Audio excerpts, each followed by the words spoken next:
Hey everybody, Jason here. Just got something to share with you real quick. As it is the new year, 2019. Thought it was time for a new dice tray, so retired the old one, and it served its purpose well, but this is the old one. As you can see, rather small compared to the new, improved dice tray. Fits right inside of it, and for comparison with a die, there's the die against the side wall, and then the die against the side wall there. There's not going to be any hopping out of that. So about the dice tray, this is actually a long, arduous process, which shows how neurotic I am. These things are easily had.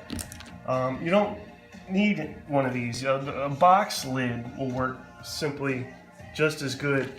But I've always been on the lookout for the Grail dice tray, and I think I've nailed it. So with this here, as you can see, this was a wine box, and I was at Dominica here in New Orleans for lunch, and noticed they keep their silverware in one of these wine boxes, and I commented on it, and I'm like, hey, let me have that wine box. And the guy's laughing, and he's like, you're a funny man. And no, really, let me have a...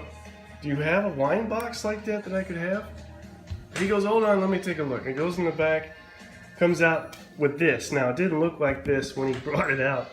It was about this high, and the side walls here had grooves in them, and it looked just all confused. But I thought, I can make this work, so I thanked him profusely.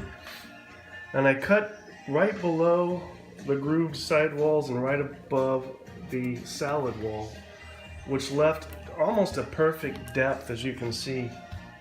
And the other cool thing is that as this is a wine box, they have these removable slats, which is perfect for when you roll something. You can pull that up and slide the dice over and maintain the roll that you just had.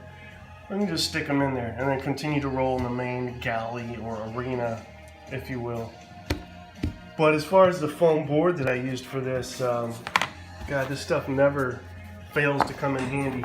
Hobby Lobby, Michael's, Joann's, just this cheap, thick foam board, right? A couple of sheets of that because one sheet wasn't big enough to reach the edges all the way around. Cut them to size, layered the bottom with that. And then as it turns out, they sell this same stuff, but much thinner, with a self-adhesive back that peels off. Put that around the sides, and you've got your side walls that are foamed up as well, so you get a nice kickback, and they're not going to hop the walls of this thing. So that's the new dice tray for 2019. And I've always been on the lookout for a Grail dice tray. Yeah, I think I've nailed it. I'm not going to attempt to say that, but it is Italian, and I think it means house of haggle or house haggling. I wonder if Dan Pancaldi can translate for us. We'll see what happens with that. But there it is. 2019 new dice tray. Feeling good. Talk to you guys later.